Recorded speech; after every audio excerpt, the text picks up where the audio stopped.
Vamos a escuchar al doctor Gustavo Subía, fiscal penal en lo penal, que ya me adelanto a decirle que tiene 15 minutos para hablar. 20 minutos de lo pasado. Ya tiene amarilla, 2 amarillas. Lamento no condecir con la organización de este evento, pero si ya comenzamos con la censura de inicio, obviamente van a desestimular mi condición en este momento de disertante. Bueno, hay tantos temas que creo que en media hora liquidamos bien el partido. Ustedes me habrán escuchado hablar, comienzo por alguno de los caballitos de batalla, porque en esto de hablar mucho uno va generando, lamentablemente, ciertos speech prefabricados. Me habrán escuchado hablar de las penas de papel. La pena de papel es la pena que el juez asienta en el papel, por ejemplo, 24 meses de prisión, y que la persona que cometió delito no cumple un solo día de sanción. Tenemos cantidad exorbitante de penas de papel. Si ustedes me apuran ahora y me obligan a hacer un cálculo matemático, que para algo elegí derecho y es para no hacer cálculos matemáticos, de si comparamos las penas de papel con las penas reales, en qué porcentaje están unas y otras, yo le diría que las penas reales deben de andar en un porcentaje de un 4 o un 5% respecto de las penas de papel. Entonces, bajo esa égida, la primera reflexión dura, porque acá en 15 minutos no estoy para hacer reflexiones tibias, después se pueden las reflexiones siempre madurar o suavizar en el decantamiento pertinente. La primera reflexión dura es que tenemos, como dijeron hoy las señoras, un régimen donde la impunidad campea. Entonces, si la impunidad campea, más allá de todo el tracto legislativo, modificación de las leyes, forma de operar de nosotros, los fiscales, los jueces, las defensas del sistema judicial en general, tenemos algo que trataré de arribar ahora, que es un problema filosófico, y es, ¿deseamos o no deseamos imponer sanciones? Imponer una sanción es siempre un acto doloroso, y cuando el padre le dice al hijo, me duele más que a vos, no es un hipócrita el padre. Porque los que son padres saben que imponerle una sanción a los hijos es muchas veces doloroso para uno mismo, y uno tiene que aguantarse durante días, o durante las horas, o durante el tiempo, o la condición de esa sanción, aguantar un sentimiento muy humano que es la sensibilidad hacia el otro. Así que imponer una sanción no es fácil, pero es necesario. Y creo que acá tenemos el gran problema filosófico en este momento en el Estado uruguayo. Hay confusión, hay sentimientos encontrados al momento de la imposición de sanciones. Toda decisión, como ahora explicaba la doctora Vera al momento de imponer una sentencia, toda decisión, como toda decisión en la vida, implica siempre un acierto y un error. No hay decisiones ciertas, excepto en las películas de Hollywood, donde el bueno, el director se encarga de pintarlo como bueno y al malo como malo, y le hace cometer varios delitos horrendos al malo para que luego el bueno pueda vengarse en forma y todo el cine aplauda. Excepto en las películas de Hollywood no existen los buenos y los malos. Nosotros no tratamos con monstruos, más allá de que en situaciones muy puntuales a uno le salta la térmica y cree, no tratamos con monstruos, tratamos con seres humanos que cometen delitos como podemos cometer todos nosotros, y nadie escupa para arriba, porque el delito es íncito a la naturaleza humana. Por esa razón, y por lo que decía anteriormente, y por muchas otras razones filosóficas que hemos heredado cuando se habla de que el sistema judicial debe ser un sistema donde campee el perdón, donde campee la generosidad, donde campee la benignidad, yo con eso discrepo, porque estamos, lo mismo que en la educación de nuestros hijos, estamos educando ciudadanos a través de la sanción. Mucho se habla de la expectativa de rehabilitación. Yo, para ser muy sincero, como trato de ser siempre, porque ya estoy viejo para decir gregre, creo que la rehabilitación es en general muy magra, que la educación no es necesariamente un baluarte para la reinserción social. Delincuentes educados en nuestro planeta sobran. La educación no es por sí un impedimento para el delito. Por el contrario, muchas veces la educación propicia la mejor comisión de delitos, eso sí, de otra naturaleza de quizás los que estamos pensando hoy, pero lamentablemente los grandes delitos y los macroeconómicos delitos generan muchas veces los delitos a los que nos estamos refiriendo hoy, y el tema es muy largo y no da. Pero en lo que quiero centrarme es en la existencia, muchas veces, del operador judicial y del legislador al propiciar la ley, de incongruencias al momento de la imposición de la sanción. Porque tememos sancionar por aquello de que la persona puede ser rehabilitada, y nos olvidamos de que la sanción es un mecanismo de convivencia social. No podemos proteger derechos, y a ver si nos baja la ficha, no podemos proteger derechos de los que muchas veces nos llenamos la boca en que los tenemos, si como corolario o como contrapeso no imponemos la sanción a aquel que infringe esos derechos. Es un imposible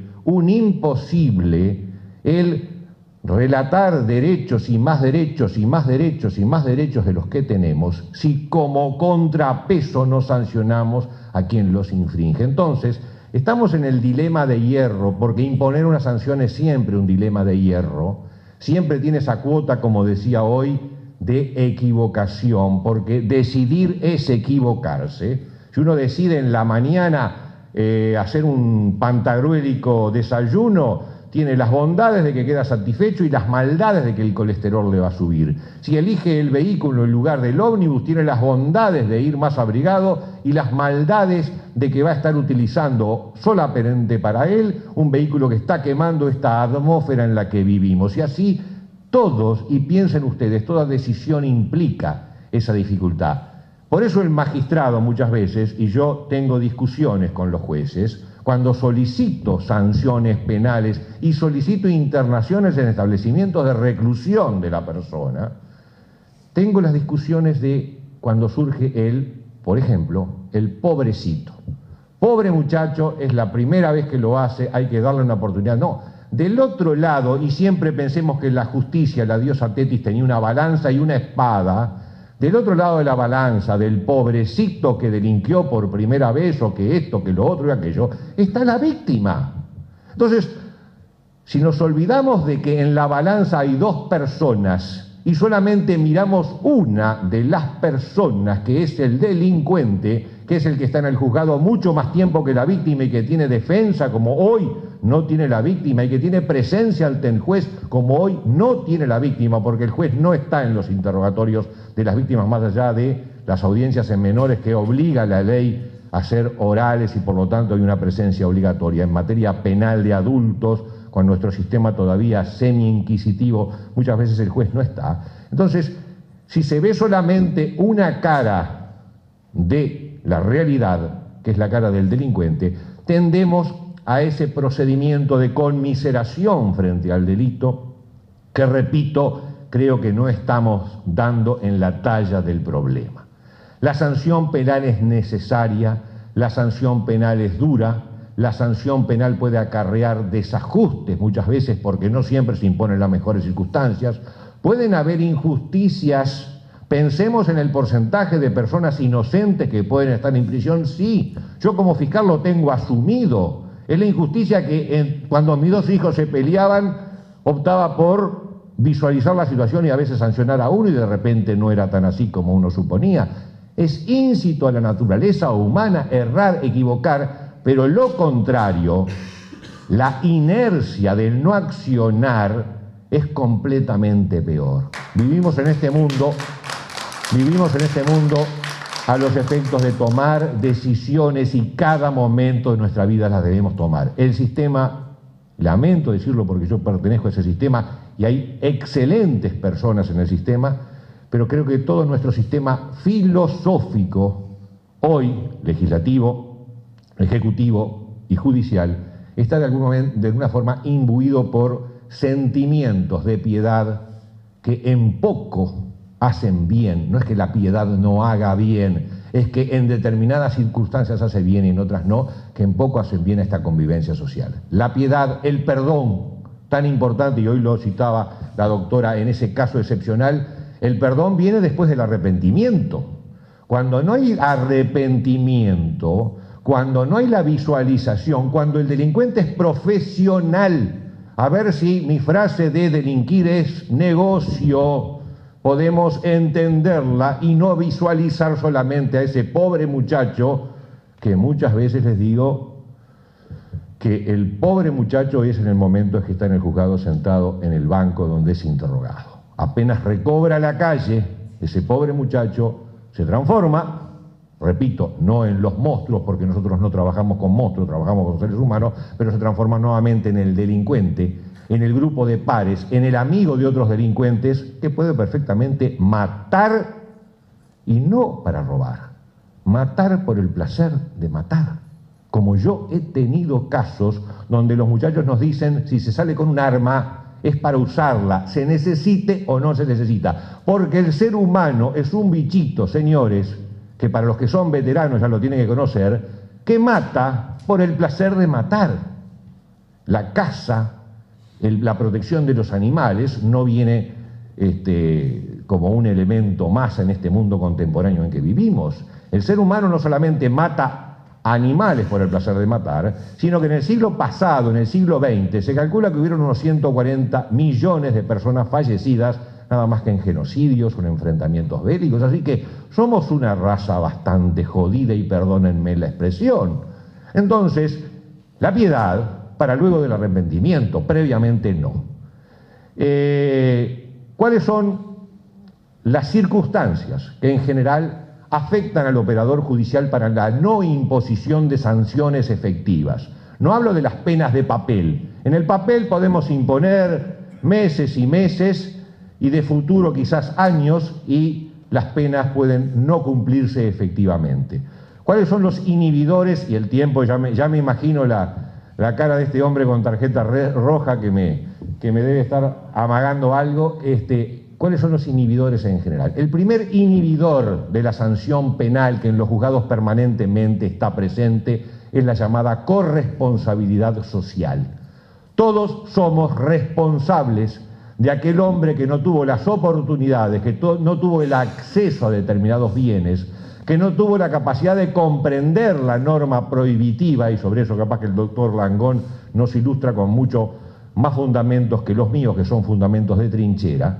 El hombre que no tuvo la capacidad, en definitiva, el que tuvo aquella madre drogadicta, aquel padre no habido y aquel grupo de amigos que lo llevaron por determinados caminos.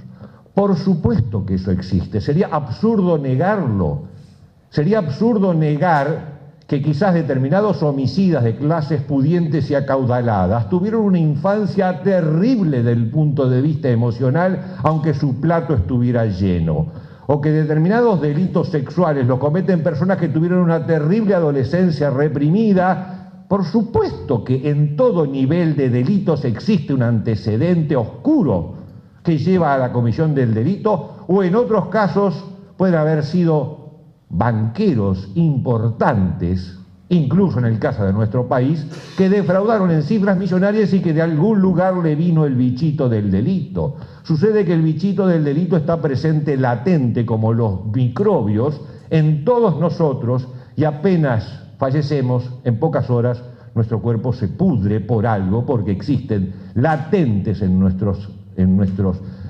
interior los elementos de deterioro. Entonces, por supuesto que existe una sociedad que muchas veces es terriblemente injusta,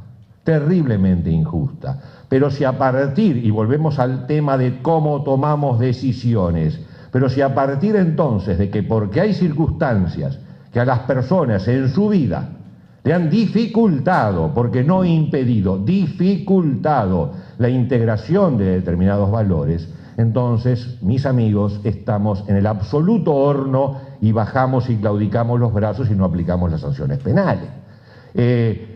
Decía parcialmente porque ¿Quién no comprende, aún el peor delincuente como no sea un caso patológico desde el punto de vista psiquiátrico, quién no comprende que la vida que él posee y que se la han respetado es un bien que debe de respetar en los demás? Yo no comparto la posición de aquel que no se puede determinar, repito, más allá de casos de enfermedad, porque hay determinados bienes que compartimos por el hecho no más de vivir. Y esos bienes no podemos llegar al colmo de la benignidad de comprender por situaciones lamentables luego la impunidad en las acciones. A veces me parece enormemente esquizofrénico el sistema cuando busca por un lado, como en el nuevo código, realzar la figura de la víctima, y por el otro lado, y vamos a llegar ya al 295, que a mi juicio es la vergüenza del Código Procesal Penal que en este Parlamento se está discutiendo y que no ha modificado, que se llama libertad condicional. Entonces, pero volviendo al tema anterior, si hay un equilibrio entre víctima y victimario, estamos propiciando que la víctima tenga más derechos, que tenga abogado, que tenga su día ante el tribunal. Pues señor, si yo fuera víctima, que no digo me conformaría porque no vamos a retasear los derechos que se puedan obtener, por supuesto, bien obtenidos que serán, pero yo preferiría que más allá de que me den un realce protagónico en el proceso, el juez, con mi declaración bien entendida, aplique la sanción penal pertinente, sanción aflictiva y de prisión o de penitenciaría, llegado el caso, para arreglar una sociedad que se nos va de mambo. Si hoy tenemos que de las cifras totales de delitos cometidos estamos en que llevamos al juzgado el 2 o el 3% y que la prisión se aplica al 1% de los eventuales delitos cometidos que tenemos que evaluar, entonces no podemos tener benignidad donde ya hay escasez de procedimientos y hay impunidad enorme. Para finalizar, el 295, y me apuran y me quedan una cantidad de temas en el tintero. El 295 es la libertad condicional. La persona tiene derecho, en principio, a ser procesada sin ser sometido a prisión porque es presuntamente inocente, como sucede en los sistemas acusatorios del mundo.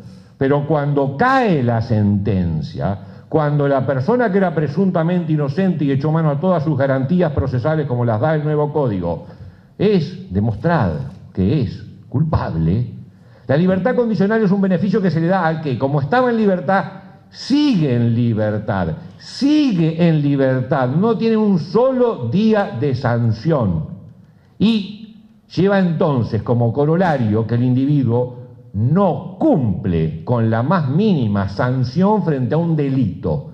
Lo que cumplimos nosotros cuando nos imponen una multa, cuando nos imponen un tributo no pagado y el Estado no nos descuenta un solo peso, sin embargo, el sistema penal toma el dolor de uno y lo utiliza para ser benigno con el otro, porque no es la víctima la que perdona, es el Estado que por un tema que no nos da el tiempo, que es la conveniencia incluso de tener un sistema carcelario con menor cantidad de reclusos. Yo creo que los reclusos en nuestro país tendrían que ser supinamente superiores a los que hoy tenemos en reclusión con condiciones dignas, claro está.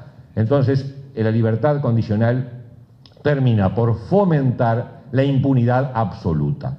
Hoy, bueno, me quedan una cantidad de temas. Hoy está en estudio para el Parlamento, acaba de salir aprobada la libertad condicional, a pesar de que varios senadores comprenden esto que yo estoy manifestando, de la Comisión de Constitución y Legislación, y desconozco yo el futuro. Si el código, y perdóneme un minuto más que le robo a la mesa, si el futuro código se aprueba con la libertad condicional, la impunidad va a ser absoluta. Y con una impunidad absoluta no nos desgarremos después las vestiduras diciendo qué está pasando en nuestro país, porque sancionar no es solamente un tema de cifras, no solamente cuando se manejan las cifras tenemos tantos disminuyeron, sancionar es un tema ético. Es un tema que la víctima necesita la reparación. Cuando hablamos del proceso reparatorio, que muchas veces creemos que dar plata o no dar plata de la víctima al victimario, el victimario a la víctima, no. El proceso verdaderamente reparatorio es que la víctima sienta que hay sanción a quien lesionó su derecho. Eso es proceso reparatorio. Y ese proceso reparatorio hoy no existe. Muchas gracias.